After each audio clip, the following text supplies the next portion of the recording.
بسم اللہ الرحمن الرحیم۔ السلام علیکم ورحمۃ اللہ وبرکاتہ۔ میری پیاری بہنوں، آج کا بیان کوئی عام بیان نہیں، یہ بیان بہت ہی خاص ہونے والا ہے۔ آج کے بیان میں آپ کو بتاؤں گی کہ جو عورتیں اپنے شوہر کے 3 حصوں پر بوسہ نہیں دیتی وہ کان کھول کر سن لیں، تباہی ان کا مقدر بننے والی ہے۔ وہ جلد از جلد طلاق کی پرچی ہاتھ میں پکڑنے والی ہیں، کیونکہ جب رشتے میں محبت کے اظہار میں کمی آ جاتی ہے تو دلوں میں خاموش فیصلے پیدا ہو جاتے ہیں، اور یہی فاصلے آہستہ آہستہ گھر کی بنیادوں کو ہلا دیتے ہیں۔ میری پیاری بہنوں، اگر آج کا بیان آپ نے غور سے نہ سنا تو ساری زندگی کے لیے پچھتاتی رہو گی، کیونکہ جب زندگی تباہ ہو جائے گی، برباد ہو جائے گی، جب گھر بکھر جائے گا، تب تمہیں میری باتیں سمجھ میں آئیں گی، پھر تمہیں میری باتیں یاد آئیں گی، مگر اس وقت کا یاد آنا کسی درد کی دوا نہیں بنے گا، اس وقت ہاتھ سے نکل چکا ہوگا۔ میری پیاری بہنوں، آپ سوچ رہی ہوں گی کہ آخر مرد کی وہ کون سی 3 چیزیں ہیں یا وہ کون سے 3 حصے ہیں جن کو بوسہ دینے سے، جن کو چومنے سے اللہ کی رحمت اترتی ہے، رزق کی بارش برستی ہے اور گھروں میں بے بہا سکون آتا ہے، دولت آتی ہے، پیسہ آتا ہے۔ اور آپ یہ بھی سن کر چونک گئی ہوں گی کہ جو عورتیں یہ کام نہیں کرتی، مطلب یہ کہ شوہر کے وہ 3 خاص حصے نہیں چومتی، وہ ہمیشہ کے لیے پریشان رہتی ہیں، ہمیشہ روتی رہتی ہیں، تباہی ان کا مقدر بن جاتی ہے، کیونکہ ایک عورت کے لیے شوہر کی نافرمانی خیر نہیں لاتی، ان کا گھر آہستہ آہستہ تباہی کی طرف بڑھنے لگتا ہے، دلوں میں بے چینی آ جاتی ہے، اور ایسی عورتیں جہاں کہیں بھی جاتی ہیں مصیبتوں کی دلدل میں پھنسی رہتی ہیں، پریشانیاں ان کا پیچھا نہیں چھوڑتی اور سکون ان سے روٹھ جاتا ہے۔ میری پیاری بہنوں، آپ یہ بھی سوچ رہی ہوں گی کہ آخر شوہر کی وہ کون سی 3 چیزیں ہیں جن پر بوسہ دینے سے یا جن پر عمل کرنے سے زندگی سنور جاتی ہے اور جن سے غفلت برتنے سے زندگی بکھر جاتی ہے، کچرا کچرا ہو جاتی ہے۔ میری پیاری بہنوں، یہ سب کچھ بتانے سے پہلے میں آپ کو ایک گہری معلومات دینا چاہتی ہوں تاکہ آپ کا وقت ضائع نہ ہو اور آپ میرا بیان سننے کے لیے آئی ہیں تو کچھ نہ کچھ حاصل کر کے ہی جائیں۔ آپ نے اپنا قیمتی وقت نکالا ہے میری باتیں سننے کے لیے، تو میں کہتی ہوں کہ کچھ ایسی باتیں سن کر جائیں جو آپ کو بہت زیادہ فائدہ دیں، جو آپ کی زندگی میں کام بھی آئیں اور آپ کا وقت ضائع نہ ہو۔ میری پیاری بہنوں، آپ نے حضرت ایوب علیہ السلام کا نام تو سنا ہوگا۔ کیا آپ جانتی ہیں کہ حضرت ایوب علیہ السلام کون تھے؟ حضرت ایوب علیہ السلام اس قدر شدید بیماری میں مبتلا ہوئے کہ کوئی بھی ان کے قریب آنے کو تیار نہ تھا، ہر طرف آزمائش تھی، دکھ تھے، تکلیفیں تھیں اور بالکل تنہائی تھی، مگر ایک ایسی ہستی تھی جو ہر حال میں ان کے ساتھ کھڑی رہی، اور وہ تھی حضرت ایوب علیہ السلام کی بیوی۔ میری پیاری بہنوں، حضرت ایوب علیہ السلام کی بیوی جو روزانہ اپنے شوہر کے 3 حصوں پر بوسہ دیتی تھی، یعنی 3 جگہوں پر محبت اور وفاداری کا اظہار کرتی تھی، بیماری، بدبو اور تکلیف کے باوجود بھی اپنے شوہر کی 3 جگہوں پر بوسہ دیتی تھی، ان کو چومتی تھی، اپنی آنکھوں سے لگاتی تھی، اور انہی 3 عملوں کی وجہ سے اللہ تعالیٰ نے حضرت ایوب علیہ السلام کی بیوی کو یہ انعام دیا کہ اس کی ہر دعا قبول فرمائی۔ میری پیاری بہنوں، شوہر کی 3 چیزوں پر بوسہ دینے سے انعام یہ ملا کہ حضرت ایوب علیہ السلام کی بیوی نے جب شوہر کو اتنا زیادہ پیار دیا تو ان کو انعام کیا ملا؟ جب حضرت ایوب علیہ السلام کی بیوی نے شوہر کی شفا یابی کے لیے دعا مانگی تو اللہ تعالیٰ نے ایوب کی بیوی کی دعا کو قبول فرمایا، فوراً قبولیت کا شرف دیا اور حضرت ایوب علیہ السلام کو مکمل شفا عطا کی، مکمل صحت یابی عطا کی۔ پھر بیوی نے دعا کی، یا اللہ ہمارے پاس جو مال دولت اور نعمتیں پہلے تھیں وہ بھی ہمیں دوبارہ عطا فرما۔ تو اللہ تعالیٰ نے یہ دعا بھی قبول فرمائی اور جو کچھ چھن چکا تھا سب کچھ واپس عطا کر دیا۔ میری پیاری بہنوں، یہ سب کچھ صرف اس وجہ سے ہوا کہ حضرت ایوب علیہ السلام کی بیوی حضرت ایوب علیہ السلام کے 3 حصوں پر روزانہ بوسہ دیتی تھی، اور یہ عمل اللہ تعالیٰ کو بہت ہی زیادہ پسند تھا، کیونکہ ایسا عمل پہلے کسی نے نہیں کیا تھا۔ میری پیاری بہنوں، اب شوہر کی وہ 3 چیزیں بتانے سے پہلے ذرا چلتے ہیں حضرت نوح علیہ السلام کی طرف، تاکہ بات اور زیادہ واضح ہو جائے اور دل پر اثر کر جائے۔ کہتے ہیں کہ حضرت نوح علیہ السلام کی جو بیوی تھی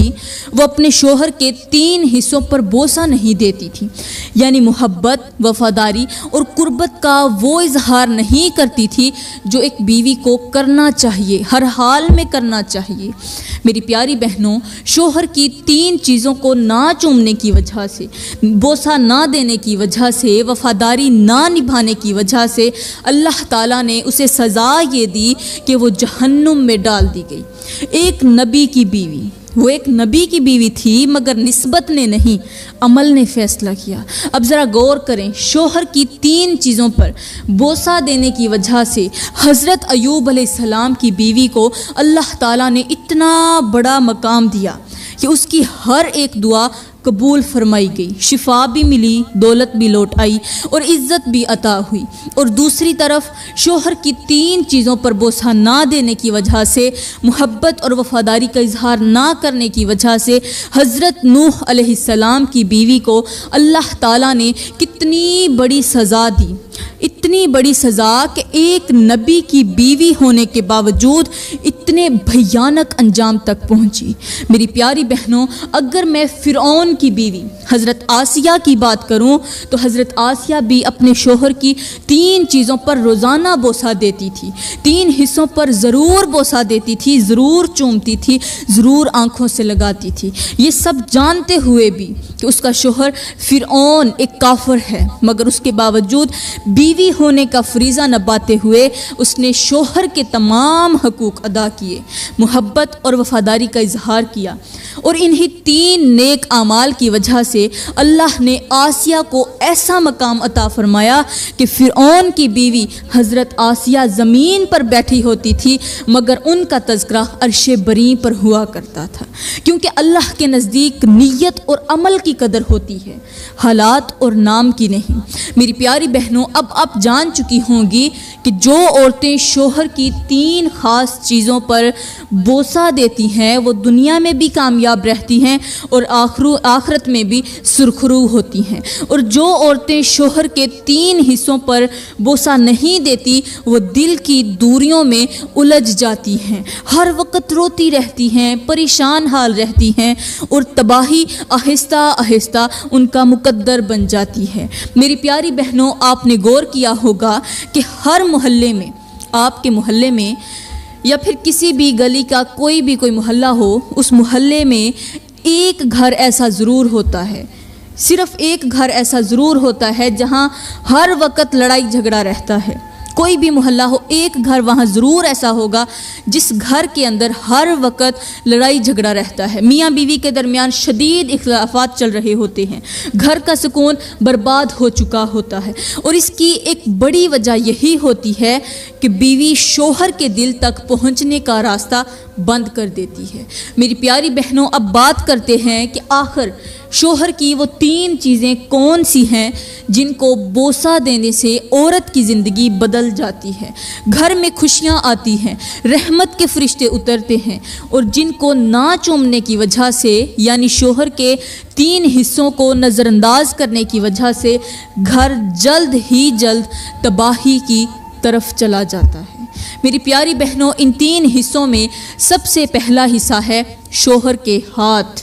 جی ہاں، وہ ہاتھ جو ایک بیوی کے لیے پورا دن خاک چھانتے ہیں، روزی روٹی کماتے ہیں۔ میری پیاری بہنوں، ایک شوہر صبح سے لے کر شام تک محنت مزدوری کرتا ہے، وزنی بوریوں کو کندھوں پر اٹھاتا ہے، دھوپ میں جلتا ہے، مٹی میں بیٹھتا ہے، صرف اس سوچ کے ساتھ کہ مجھے کچھ ملے نہ ملے مگر میری بیوی کو روٹی کا ٹکڑا ضرور مل جائے۔ مگر جب یہی شوہر شام کو گھر آتا ہے،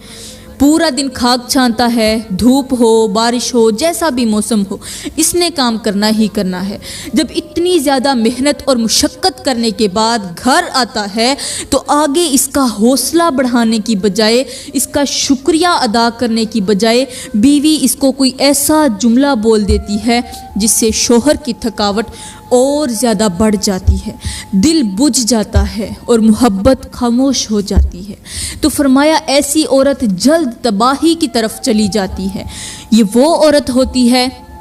جس پر اللہ ناراض ہو جاتا ہے اور رحمت کے فرشتے اس پر افسوس کر رہے ہوتے ہیں۔ اور میری پیاری بہنوں، جو عورتیں محنت کرنے والے، مزدوری کرنے والے شوہروں کے ہاتھ چومتی ہیں، وہ یہ ثابت کرتی ہیں، یہ اعلان کرتی ہیں کہ دیکھو، میں گنہگار ضرور ہو سکتی ہوں مگر شوہر کی نافرمانی کرنے والی ہرگز نہیں ہو سکتی، کیونکہ ہر ایک گناہ کی معافی ہے۔ اللہ کے ہاں ہر گناہ کی معافی ہے مگر شوہر کی ناشکری کرنے کی کوئی معافی نہیں ہے۔ میری پیاری بہنوں، یہاں پر میں تمہیں ایک مختصر سا واقعہ سناتی ہوں۔ کہتے ہیں کہ ایک اللہ والے کا کسی قبرستان سے گزر ہوا تو اس نے ایک قبر کے اندر سے چیخنے کی آواز سنی۔ یہ آواز اس قدر خوفناک تھی کہ جو بھی سنتا ڈر اور خوف کے مارے وہاں سے بھاگ جاتا، مگر اللہ والے نے ہمت کی، قبرستان کے اندر قدم رکھا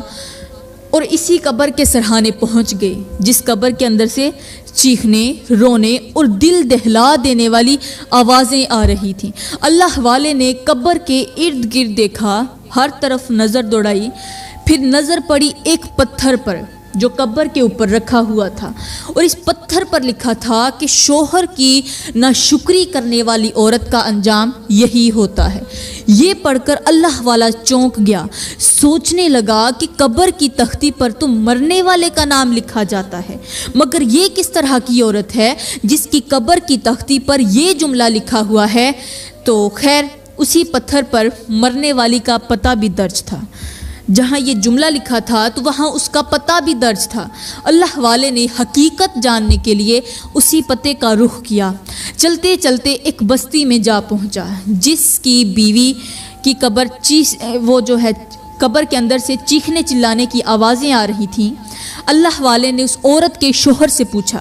کہ آخر تمہاری بیوی کی قبر کی تختی پر یہ جملہ کیوں لکھا ہے کہ شوہر کی ناشکری کرنے والی عورت کا انجام یہی ہوتا ہے؟ یہ سن کر اس شخص نے کہا، اے اللہ والے، بے شک وہ میری بیوی تھی مگر وہ ایک ظالم عورت تھی۔ میں پورا دن اس کے لیے خاک چھانتا تھا، روزی روٹی کماتا تھا، وزنی بھاری بوریاں کندھوں پر اٹھاتا تھا، مگر جب شام کے وقت گھر لوٹ کر آتا تو وہ میرا استقبال کرنے اور میرا شکر ادا کرنے کی بجائے وہ کوئی ایسے جملے بول دیتی جن سے میری تکلیف اور تھکاوٹ اور زیادہ بڑھ جاتی۔ میں ساری رات روتا، تنہائی میں بیٹھتا، اللہ سے شکوے اور فریاد کرتا، لیکن میری کسی نے نہ سنی۔ وقت گزرتا گیا، آخر کار میری بیوی بیمار ہو گئی اور بیماری نے اسے موت کے منہ میں ڈال دیا۔ جب ہم نے غسل اور کفن کے بعد میت کو قبر میں اتارا تو لوگوں نے دیکھا کہ قبر کے اندر کیڑے مکوڑے، بچھو، سانپ اور پتہ نہیں کتنے زہریلے کیڑے تھے، اور جیسے ہی میت پر مٹی ڈالی گئی تو ایک زوردار دھماکے کی آواز آئی۔ اسی لمحے سے چیخیں شروع ہو گئیں۔ اے اللہ والے، آج 10 سال گزر چکے ہیں مگر وہ خوفناک دردناک آوازیں ختم نہیں ہوئیں، اور میں نے اس کی قبر کی تختی پر خود لکھوایا کہ جو عورت شوہر کی ناشکری کرے گی اس کا انجام یہی ہوگا۔ میری پیاری بہنوں، مطلب یہ ہوا کہ جو عورت شوہر کے تھکے ہارے ہاتھوں کو چومتی ہے، اس کی شکر گزاری کرتی ہے، اس کا شکریہ ادا کرتی ہے، ایسی عورت پر اللہ کی رحمتوں کا نزول ہوتا ہے۔ اس عورت کے لیے رزق کے دروازے کھول دیے جاتے ہیں، اور جو عورتیں تھکے ہارے شوہر کی ناشکری کرتی ہیں، اس کے ہاتھ نہیں چومتی، اس کے درد کو نہیں سمجھتی، ان کا انجام دنیا میں بھی بھیانک ہوتا ہے اور آخرت میں بھی بھیانک ہوتا ہے۔ یہ تو ہو گئی پہلی چیز۔ اب بات کرتے ہیں دوسری چیز کی، اور وہ ہے بیماری کے وقت شوہر کے سرہانے بیٹھے رہنا اور شوہر کی پیشانی چوم کر یہ